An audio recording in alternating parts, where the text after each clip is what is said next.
my name is Shelby and welcome to my channel Shelby Can Read, where I'm proving to the world that I do know how to read.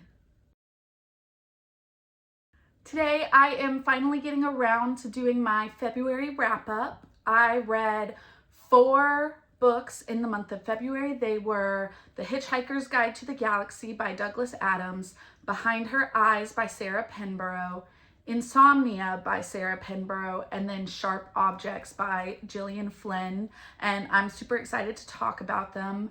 Since this is just a wrap-up video, I am really just going to do a quick summary of each book and then let you know kind of my overall opinion of it. I probably won't get into too much detail with it being just a wrap-up because there are some bigger things that I want to get into for some of these books. But yeah, I'm excited to let you know how my month of February went with reading. All right, so the first book that I finished in February was The Hitchhiker's Guide to the Galaxy by Douglas Adams. This is a science fiction book, and it honestly isn't one that I think I personally would have just picked on my own.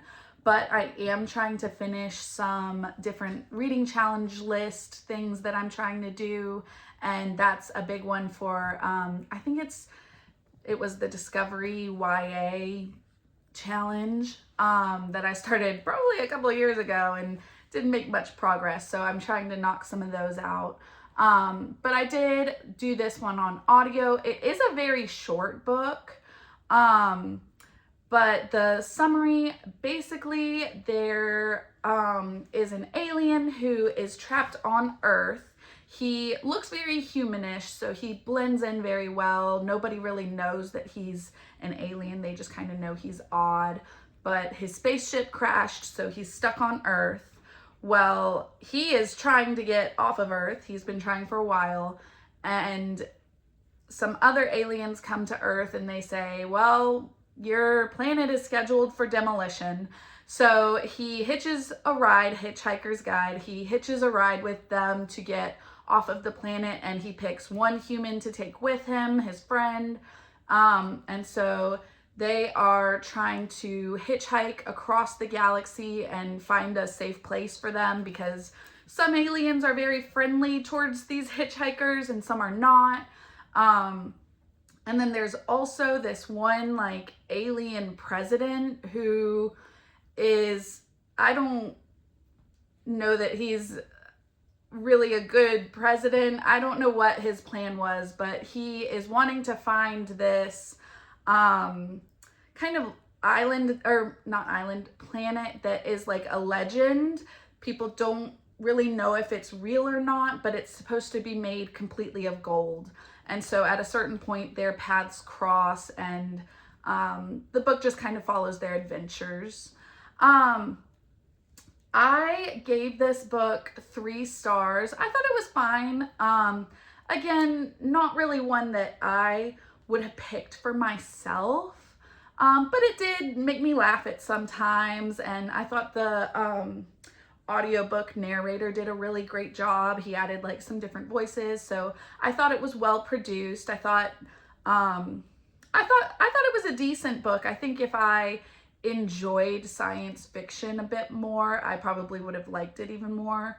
But it also was not a very long book. I don't think it was really meant to be like world changing or anything. I think it was meant to just be a fun story, and that's what I think it was.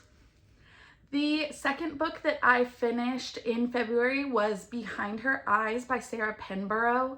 I will say that this was another reread for me. And I just have to say, the first time that I read this book, I was waking up early, 5 o'clock in the morning, waking up early just to read this book because I had to know what was going to happen next. It kept me up at night, literally.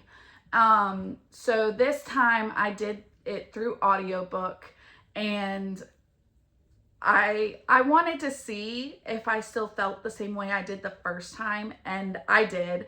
I honestly, it still gets me. The big twist at the end just absolutely is so well done. I loved it. I love that book. I think it's very well written. I know that there is a show, but I have not seen it because I'm not a huge TV person. But anyway, summary of the book. This book is about, I'm blanking on names a little bit, so give me some grace. This one woman who hooks up with a guy at a bar, and then she comes to find out that he is her new boss. He's the new psychologist at the office. And so she's kind of like, I don't know how to handle this. He's married. So we're just going to kind of, avoid him as much as we can. Then at the same time, she bumps into his wife, and the wife is trying to befriend her and invites her to lunch and all sorts of stuff. And as the wife is talking, she's sharing how he is kind of an abusive husband. And so the main character, she's very torn of she's saying all these things, but that's not who I see. And then something that I like about Sarah Penborough, but I feel like some people might not really enjoy, is she has the typical domestic thriller of ooh, is he abusive? Is he not? Is there more going on here? She also adds a supernatural element. And in this book, it has to do with dreaming and lucid dreaming. I thought it was great. I loved it. This is a 5-star read for me every time I read it. So I think anything that I'm going to say about it is going to be pretty biased, but I think her adding the supernatural element makes it unique, because other authors aren't really, I've never read one like that where they have both the regular thriller and a supernatural element. So I do think that this is kind of a new break in the genre, and I love it.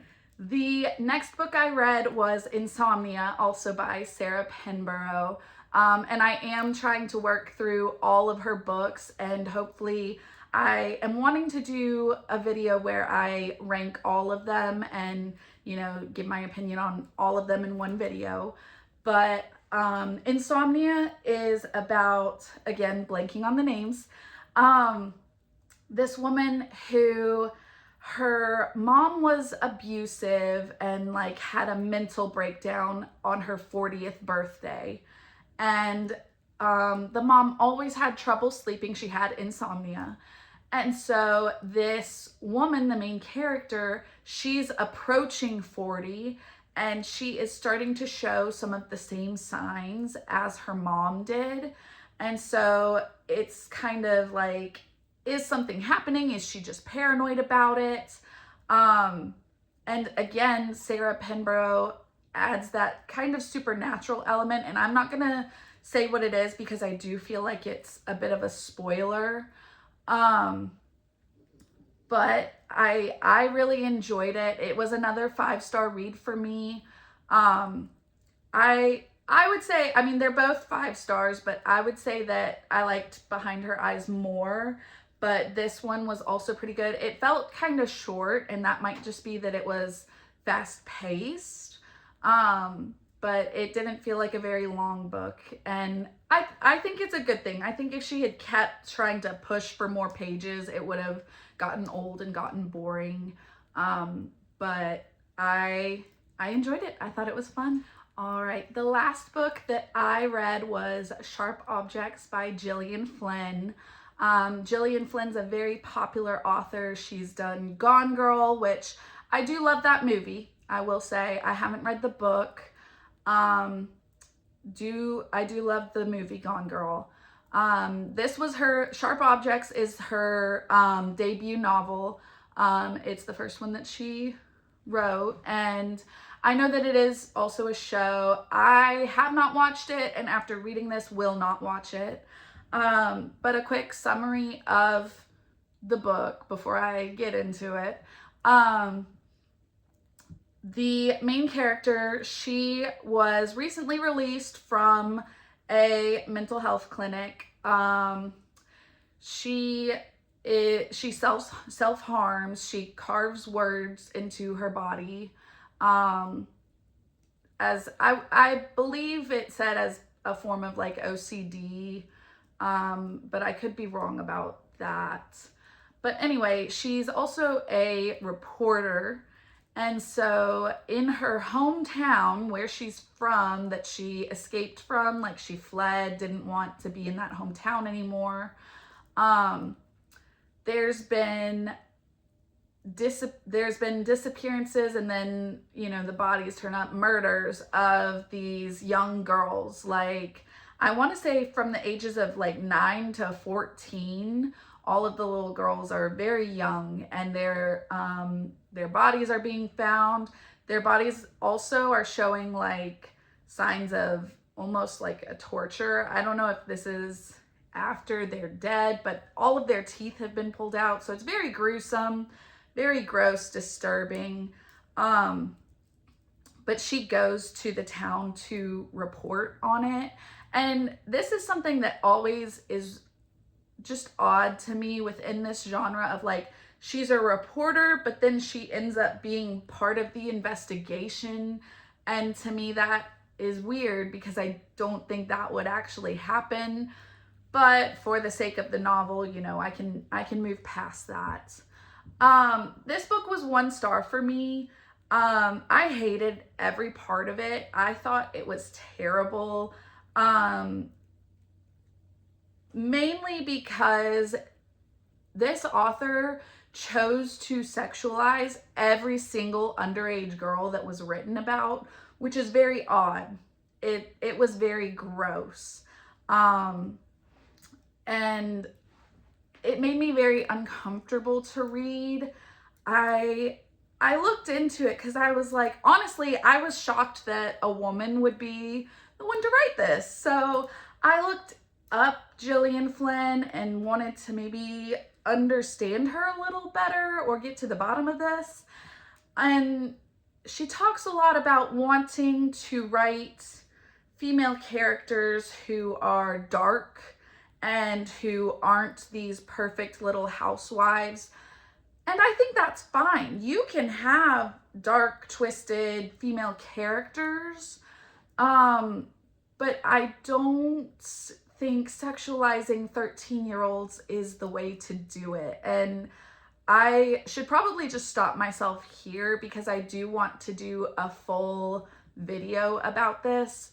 Um, but over sexualizing underage girls throughout the entire novel, every single female character was overly sexualized as a young girl. It shocked me because I couldn't believe how popular Gillian Flynn has gotten, and the fact that they made this a TV show when it was disturbing. It was disgusting. I have no words for it, honestly. So 1 star from me. Alrighty, so there are the 4 books that I read in the month of February.